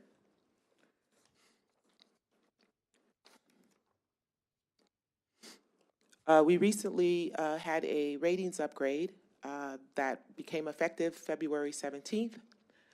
This was through Moody's. They had recently changed their rating scale, and our prior rating was at an A1. And with this current rating increase, we have been increased to a AA3. We also believe that, we know that one more step or one more upgrade moves the city into the second highest group of investment grade earnings. So we'll be looking forward to that. On a staffing note, we had an accountant start, a consultant who's an accountant start with us on Monday, yesterday. He is mainly an AR specialist, so right now I have him focused on tracking the revenues and ensuring that we continue to bring you positive updates. Also, we will be interviewing, Mr. Sims and I will be interviewing a second candidate who is a very experienced public sector financial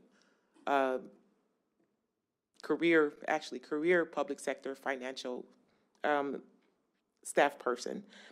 She will also be coming to us as a consultant, and again, we will be interviewing her probably more like next week, given the current changes the current transition that's occurring.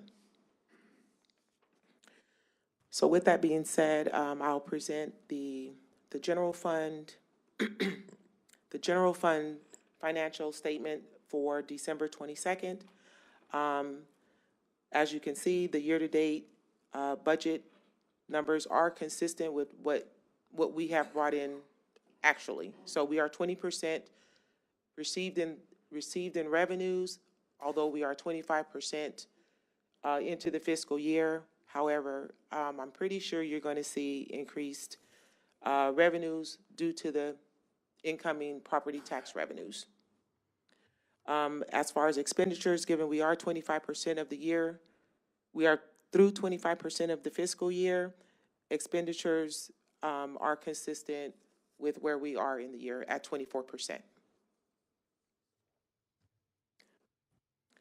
The slides you're looking at are for budgeted revenues, and again, I just wanted to state that through the first quarter, we are consistent with budgeted revenues. We are slightly under at 5%, however, due to property taxes not beginning to come in until January and February, you'll see that change dramatically.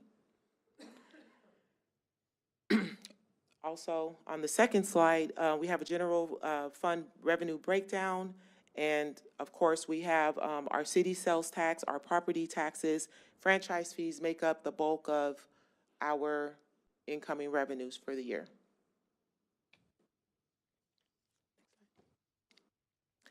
Another graph depicting property tax collections for the first quarter. And as previously stated, if you look at October and November, they look, dramatically low, although they are above budget. If you look at what's starting to occur in December, you'll see more of that in January and February.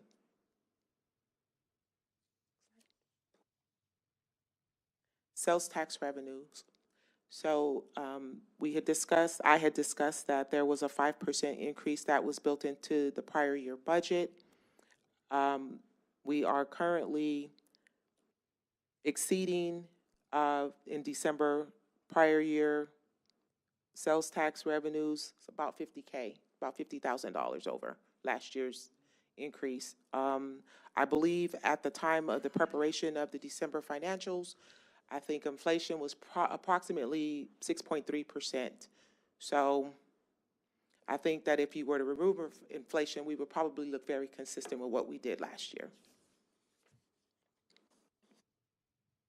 The water and sewer utility fund, we are slightly above budgeted revenues at 30%, although we are 25% of the way through the year, and just a tick above at 27% in expenditures. So we will, continue to monitor. I'll continue to keep you abreast if there are any significant changes. But right now, if the trend continues, we will end the year obviously slightly above in revenue and hopefully slightly below in expenditures. And basically, the graph you're looking at is just a depiction of what the revenues are reflecting, and it's basically just a visual for you. And, we are slightly above revenues compared to budget and slightly above revenues compared to last year.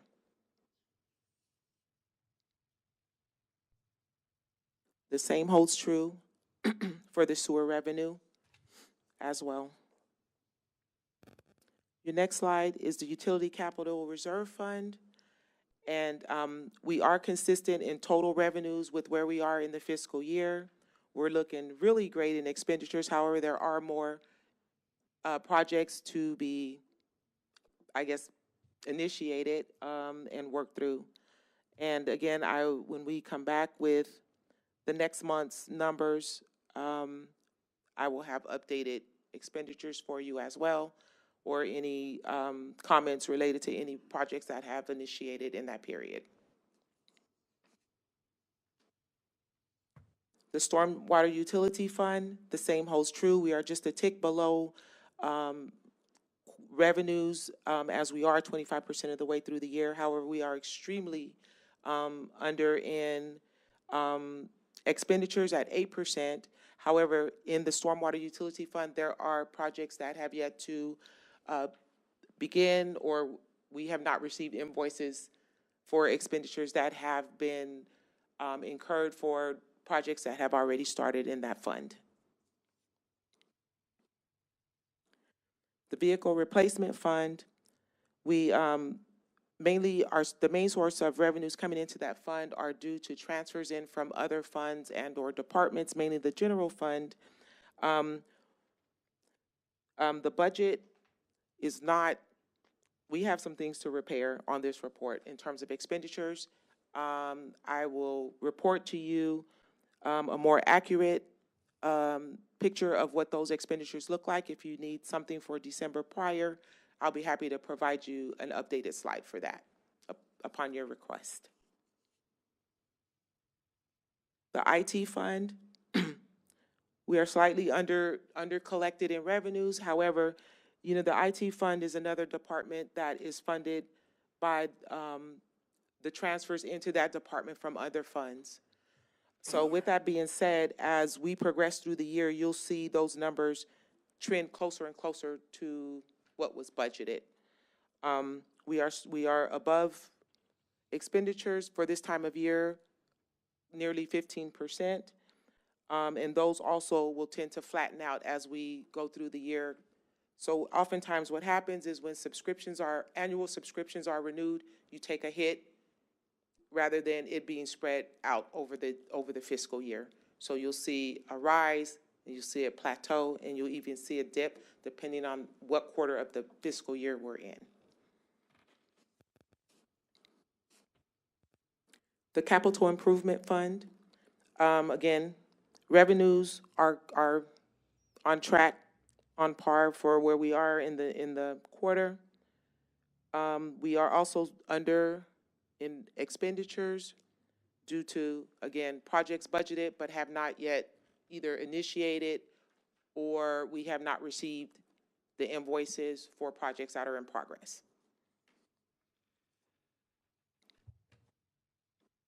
And finally, I'll end with the paddock slide. The same holds true. The revenues are consistent with what's been collected in the fiscal year. There are projects that have not begun, and which is really keeping your expenditures well below budget. Questions, comments? Any questions or comments for Shelley? I just think you've done an amazing job having to step into this position and handle all of this. I just think you're doing great and appreciate you so much. Appreciate that. Thank you. I heard you talk about some contracting. Yes. I think the city pays a lot of money as it relates to contracting. Is this something long-term? Are we going to maybe consider hiring for some of these couple of positions for these contractors? Yes. Yes, that's the goal.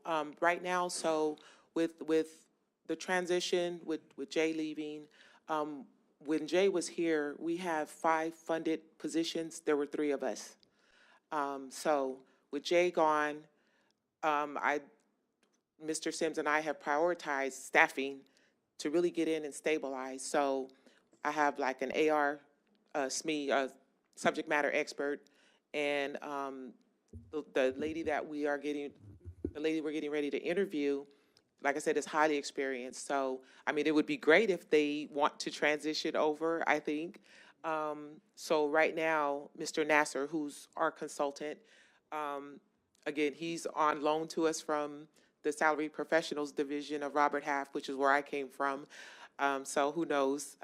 He's doing very well, though. So hopefully the environment, he'll like it and maybe want to stay. But I would just offer that I think it's one of the really difficult things about the job market right now is that in order to hire finance professionals, we really just don't get people turning in an application to take the job. So we advertise the job, we try to recruit for the job, and we really just don't get response. But when we sign up with Robert Half Associates, we've gotten a couple of very good candidates there. Both Juan and Shelley were from Robert Half. And then we just basically work with them for a period of time, and then if we feel like they're wonderful, as we have in the past, that gives us the opportunity to do then a job offer and take them away from the consulting firm. So that's kind of how that's worked in the past. By all means, if we can hire direct, we love hiring direct. It's just been difficult in this job market. Mike, I have a follow-up question to Stephanie Hope Thomas' question regarding staffing. So earlier, we also talked about staffing, so I don't know if that's a trend for today or just a trend that we'll see throughout the remainder of 2023. At Robert Half, I'm anticipating, they're a large organization, maybe assumption here that maybe their hiring practices are more robust than our hiring practices. Can you differentiate, high-level differentiation on maybe the difference in their hiring practices versus ours? I'll mention something briefly about, if I go to the City of Terrell website and look at hiring, it's on a paper application, I'm not saying that's where the finance position, these finance positions are being solely promoted on. I just know that for me as a applicant, that would be a deterrence if I have to print out my application and then scan it back in or drop it back off, and how many individuals is that reaching? So once again, making assumptions here, but would like to take a moment to hear about any. Let me divide this into two different worlds. One is in our HR department, we are slowly upgrading and getting into the world where we can have a better online presence. And so that work is in progress, and I'll definitely come back and give you a report on how we're trying to upgrade some avenues in that area. We owe you that, and that's perfectly great. I would say I think it's really a bigger issue than that. If you're a finance professional, you can say, for example, you might be leaving one job, be uncertain where you want to go next, be in a position where you know that there's a intermediary staffing firm, Robert Half, where you can basically go to work immediately. You don't have to set out for a while and wait to go try to find a job. So it really gives finance professionals a really unique opportunity to say, hey, I'm moving from Wisconsin to Texas, and I'm not going to go to Texas and look for a job. I'm going to sign out with Robert Half and get assigned to a position in Texas. So I just think it's a different market because of the level of demand there. I frankly hear the same thing from American National Bank about hiring finance professionals to work in Kaufman County. It's just tough. So that's my insight on it. Shelley, you're well-versed. So there are two models through Robert Half. So they have where you can come in and be a contractor and be assigned and, temp to hire, conversion type roles. And then they have their salary professional services division where you actually work for them. And you're like a hired gun for Robert Half. Your benefits, everything is through them. And you go into whatever company or agency, you do your thing, and then they send you somewhere else. The thing with the SPS division, you get paid even if you're on the bench. So if they don't have anywhere for you to go, they pay you. Rather than, they pay you anyway, but rather than receiving money from their clients, you work for them. So they have a couple of different models that they employ in order to kind of attract and retain finance professionals. Well, I think there can be a benefit to us as well by going through the consulting prior to hiring. It's a great way, and it's utilized more and more in the private sector. It's a great way for you to try each other out. Drive. Yeah. Do I like what they're doing as far as work? Do I like these people I would be working with? Right. All of that, and gives you really a chance to try it on and it's great for the companies that are hiring them, because now there's more and more legal issues with hiring somebody and then going, oh, right, they're not working out. Now what do we do? And it works both ways. Yeah. So it's beneficial to both sides of that. I think it ends up in the long run being more cost effective sometimes than just hiring somebody. I agree. Trade out. So I agree. What was the decision that made you come here? To Terrell? Yes. To accept employment here. Well, I recognized NJ He's very bright. And I came from government right out of college and worked in government for 7 years for Kern County in Central California. So that was really the main catalyst. Plus, I liked, the environment. I like, the individuals that I was interacting with and, just beginning to learn, getting to learn about, the city. It's very similar to where I come from.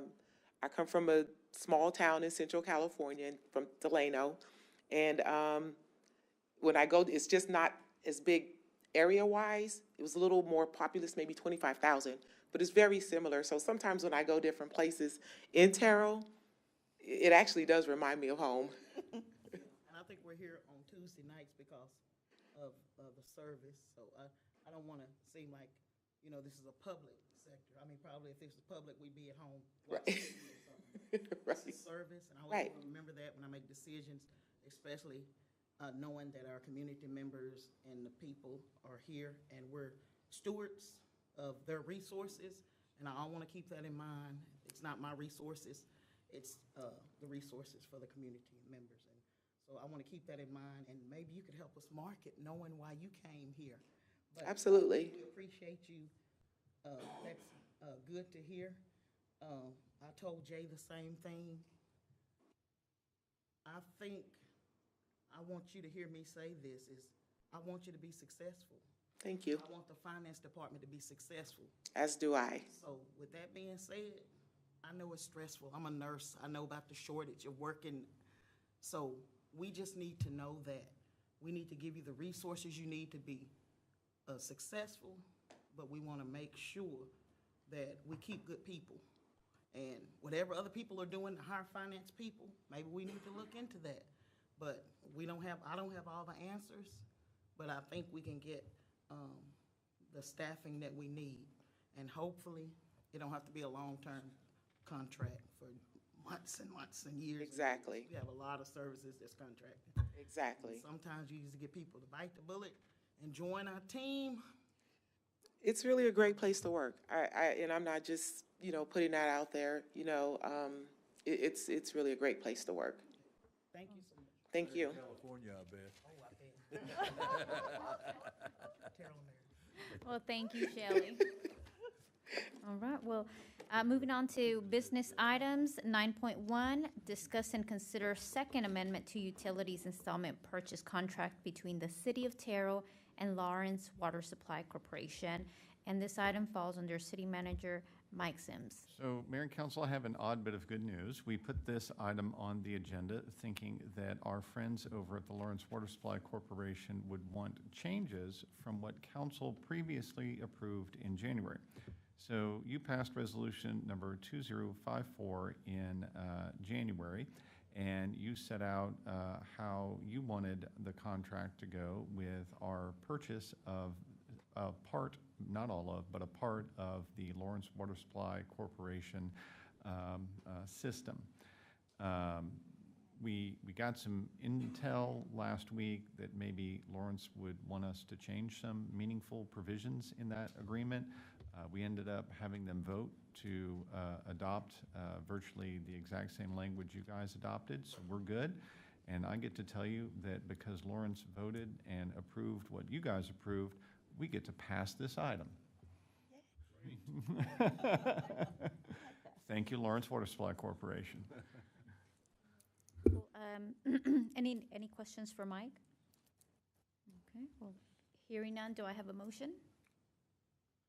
We don't even need a motion. Oh, you would Yeah, only we're do just that, passing- yeah, yeah. Oh, pass on the item. Just pass Gotcha. on. Don't need a formal. No, we don't. Go right on. Well, we'll move past item 9.1 and move on to consent agenda. Just adopted as a block item, Madam Mayor. Pro Tem. Do we have a motion to accept consent agenda as presented? Motion to accept the consent agenda as presented. Hear a motion from Andrea Reese. Do we have a second? I second. Hearing a second from Grady Simpson. All in favor say aye. Aye. Aye. All in opposition say nay. Motion carries.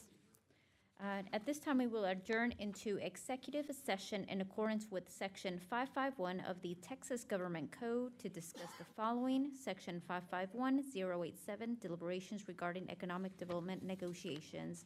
We are now in executive session. Mayor Pro Tem, I'm going to go to the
Okay.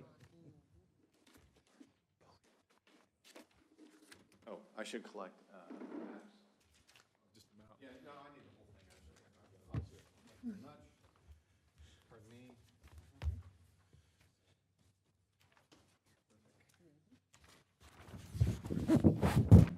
I keep mine. Ready? You're the guy that's gonna write up all the legal. Yeah, oh, yeah, you know it. Okay, we are now out of executive session. And do I hear a motion regarding resolution number 2059? 5-4. 20 5-9. Excuse me, 5-9, you're right. Motion to approve resolution numbers 2059. Do I hear a second? Second. Hearing a motion from Andrew Reese and a second from Grady Simpson. All in favor say aye. Aye. Aye. All opposed say nay. Motion carries. We've completed our agenda, Madam Mayor Pro Tem. We have completed our agenda. We are adjourned.